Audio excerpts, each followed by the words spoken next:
Evening, folks. Welcome to another installment. You know, we should do these like, wasn't there like a Vincent Price show where he had like a scary story or something? What was that? Vincent Price? Yeah. Am I thinking like the Count off of Sesame Street? Like Count. Count. Not Count Chocula. This is the Count. Count Choculitis. It's a disease. Somebody has it. Somebody has it. All right. I'm adjusting. Okay. So tonight was a real downer. Yeah, 3. We watched 3 movies tonight. We went through 2 crappy ones that we didn't even finish, and we watched another movie tonight, which we'll get to in a minute. The first one we watched is I can't remember. Edge of Darkness. Edge of Darkness. Which, okay, partly we watched this movie because it was supposedly zombies. Yeah, and there were zombies. There's pretty good zombie gore. And then it was also supposed to include vampires and post-apocalyptic religious fanatics who were trying to bring about the end of days. Yeah. Which was quite interesting given what else we watched this evening. Yeah. Anyway, we made it how long through this movie? About 10 minutes. It maybe? looks like a college theater rehearsal, and somebody was there with a video camera. Oh, it was awful. It was bad. I don't know what to say. There's a lot of crappy dialogue. And I mean, we kind of knew this was going to be bad before. Little or no character development. I mean, it's just like at one point you get lost easy, and it was just like I didn't know what was going on. Yeah. Yeah, I'm yawning a lot too. Yeah. Forgive me. No, I don't know. It's past your bedtime. It is past my bedtime. Anyway, then we moved on to. It was bad. We gave it a 1. You got a 1. It gets a 1. Yeah, it was bad. Well, we're even thinking about not even saying anything about it. So it was just so bad. You don't fall in the same pitfalls as we do as watching it. Spend your time. But don't. Yeah. It's not worth it. Number 2. Second movie we watched was Undead or Alive. Was that a zombie? A zombie. It was. That's a zombie movie and a comedy. Yeah. Only the problem is that there was only one zombie, and it wasn't funny. Yeah. So it had Chris Kattan in it. If you don't know who Chris Kattan, he was most well known, I'd say, from SNL, probably. Other than that, it was just I got nothing. It may have gotten better later, but I think that's the biggest problem most zombie movies have is they don't get good fast enough. Zombies is not one of those things where it's like if you say it's a zombie movie, you don't have to say much of anything else. You just like here's zombies, you got to kill them to survive. Let the slaughter ensue. Well, and it's not. Okay, go. I was going to say there doesn't need to be a whole lot of. I mean, maybe some backstory we could get along the way, or even at the beginning a little bit, give us to why there are zombies, or where they came from, or how long it's been, that type of a thing. But for the most part, you just just start off with guns a-blazing, and Well, to compare these two, goose eggs that I watched. To compare the two, like Edge of Darkness are zombies. I don't even know where the religious fanatics or the vampires came into play. We didn't make it that far. Yeah. I'm doubting there were any at all. Yeah. But our zombies were like... The religious fanatic was a guy with a sign that says the end is nigh. Standing by a subway. And then you see him later and all he is like a dead zombie or a vampire. With a sign. Yeah. That's great. Anyway, sorry, go ahead. We don't know where the zombies came from. We were told that there was like apocalyptic, but everybody was still gooey that was dead. So there was no time frame for how anything happened. Yeah, I'm no ME, like I'm no like coroner or anything. I don't know how long. What's ME? Medical examiner. Oh, okay. I got that from Quincy. Ah. I watched an episode. Quincy is a show back in the late 70s, I think, early 80s. I don't know when it was, but I like that ME. ME. Anyway, I don't know how long it takes for bodies to not be gooey. I don't know. I wouldn't think it would be long out in the exposed exposed area. Yeah, out there, in the outside. That side of our plastic bubble. Yeah. Yeah, but apparently the time frames were off. Is I think was what you're trying to Yeah. say. Yeah. And then in Undead and Alive, the zombies were created by Geronimo, the Indian chief, whose final act before he submitted to the United States Army, apparently, was to create a magic potion or a virus or something called the White Man's Curse, which apparently the curse was zombies. Apparently so. Some flesh-eating. You know, we watched a movie called Ravenous. It had to do with Native American lore and like flesh-eating, cannibalistic type people. They weren't zombies, but they were cannibals. They were cannibals. They had the shakes. Yeah, they had the shakes. Yeah. Anyway, so from there we moved on to a movie called The Reaping. Now, this was a little departure from our normal. It wasn't that far off though, because it was still like creepy, psychological. Yeah, I mean it was spiritual scariness. Yeah. Which I would classify it still as a horror. Yeah. Yeah. It's surprising me. I know Halloween is kind of a spiritual holiday. Right. But it's surprising me how all the scary movies have been very spiritually based. Like I'm noticing that as a theme. Like you got your two kinds of scary movies. You got demon and spiritual scary movies, and you got your serial killers. Yeah, that's pretty much. I was gonna and say that's pretty much it. Well, I mean, what other scary movies are you gonna? I mean, what other scary movies are? Well, there? I don't really think there is anything. I was gonna say they fit into some other. But I've never really thought about mythological scary. Maybe if you want to make that maybe a subcategory or category of its own, where you have like all the mythical, zombie, vampire, werewolf, that kind of scary. I guess they fall into a different category. Yeah. So you have three kind of scary movies, but most of them I'd say it's a good fair. I think that's because of the occult type.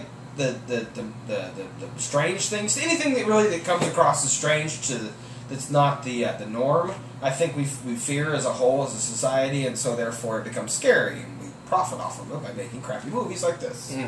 Well, I guess I just never thought about it though.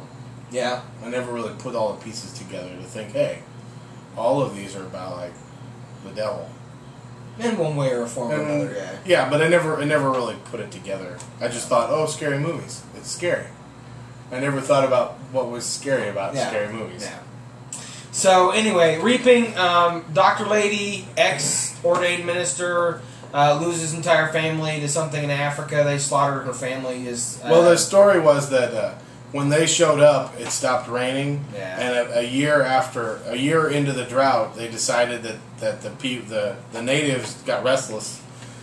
The natives were restless. Decided that the problem was the missionaries, and we're just going to slaughter them all. Yeah. To their other gods that they had before the missionaries came. Yeah. I don't know if it helped, but we talked about some things as far as Africa is concerned.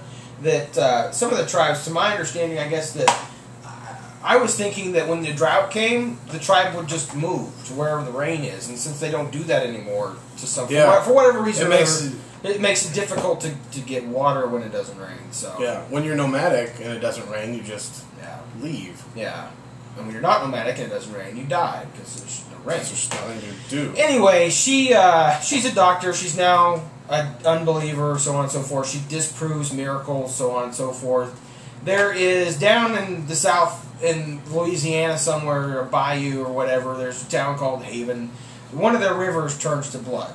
So she goes down there to investigate. And long story short, there's a cult about they kill off all their children except for the firstborn. Everything after the firstborn, they sacrifice. Yeah. So and then there's this little girl that everybody thinks is the spawn of Satan. And so they play it up to the doctor who's coming in to disprove the miracles, that this girl is the problem, and then as they move through the story, they're finding out that all the miracles are legit. Yeah. And then there at the end, we discover that the whole town is involved in this cult. Right. And that the little girl was meant to be sacrificed, but actually she's an angel. And so they finish out the 10 plagues of Egypt by killing all the firstborn, which ultimately destroys everyone in the town. Yeah. So kind of a not a lot of foresight by these cult people, Well, if you're gonna I didn't know that they anticipated Well, the 10 plagues of plagues. Egypt to return. That's true. That's true. But could have given some thought. Yeah. Just something to think about. If you're starting a cult, think about the 10 plagues. If you're dealing with that kind of stuff. Maybe you should sacrifice the firstborn and keep the secondborn. Because then you can have. And once you sacrifice the first one, you can have oodles. X number of children. Yeah, and it's no problem. I mean, just talking. Legitimately speaking. I mean, logically speaking here. I mean, you could. Yeah. You could escape that folly. Jason and I used to like to call it the BYOB. Bring your own baby. Bring your own baby. God, that is horrible. That's awful. That's not right. It wasn't right, but there it was. It's on the table now. Yeah. It can't be. So anyway, we eventually gave The Reaping 2 stars. It had 3 up until the end, like the last 30 seconds. 30 seconds. I mean, and then they went for a cheap scare, and it was just like, really? Come on. Well, she had this dream where she. Let me preface this. Okay. When her and her assistant got to the place, there's obviously so small a town they don't have a hotel. The local chemist, he's a science teacher, whatever. He has a huge house and he offers to put him up. One night she wakes up. There's a storm, whatever. He's outside. She goes out. They visit. They talk. They share. They confide. Whatever. Yada yada yada. He offers her some homegrown booze, which whatever. Anyway. And some shine perhaps, and then she has what you understand at this point to be dreams and so on and so forth. Well, come to find out, at the very end of the movie, they spring this on you that what he actually did was basically date raped her with the booze and then had his way with her, and she is now carrying the spawn of Satan. Yeah, and it's just like, oh, by the way, apparently this child will. Right. So she's adopted, we would assume, an angel. The angel, right. And she's going to give birth to the child of Lucifer. I'm guessing that the 2 children won't get along. No, probably not. I'm just throwing that out there. Yeah. I don't foresee good things happening. Perhaps you should call the child Damien. What was her name? Lauren. Lauren. Not very angelic. No. Anyway, there it is. 2 stars. 2 stars. So 2 1 stars and 1 2 star. Kind of a letdown this evening. We've got some really really good stuff coming up. I had way higher expectations for this movie. Yeah, at least a 3. A solid 3. That's what I was expecting. Yeah, a good one. Good one time. Yeah, but no, not really worth the time. Any of it. So. Sorry, Tim. I've seen better episodes of the X-Files. Yeah, this is and true. on basically a similar storyline. The one where they go to the town in Arkansas where they're putting people in the chicken feed. Oh, Charlie, Chaco's Chicken. Chaco's Chicken. Yeah. I mean, basically, by the time we figured out that the whole thing was a cult, that's what was going through my mind. That tied in with it's in one of the woman. Get in here and make me a sandwich. Oh, yeah. Postmodern premiere. Or no. Dreamland or something. Oh, what is it? Suburbia? Season 6. It's the one with the trash golem. Yeah, this gated community makes the trash golem to watch over their gated community rules and laws and shit. So if you have stuff in your yard, the trash golem basically shows up and kills you. Yeah, like a pink flamingo. Yeah. So, anyway... not so hot on the... I should give a shout out Tim Rose, the guy I work with, good friend of mine. He loaned us a bunch of scary movies. He's a big, scary, gory movie type of guy. So, that's our 1 minute. So anyway, thanks a lot, Tim. I'm sorry about The Reaping, but it just didn't make it. Didn't make the cut. Some of the other movies I'm very excited to see. A couple of them I have seen and really enjoy. So. Yeah. So we've got some good stuff coming up. Good stuff coming. We'll talk to you later. Peace out. Stay safe. Have an apple. It's good for you. Doctor says so. Or... people say so or whatever.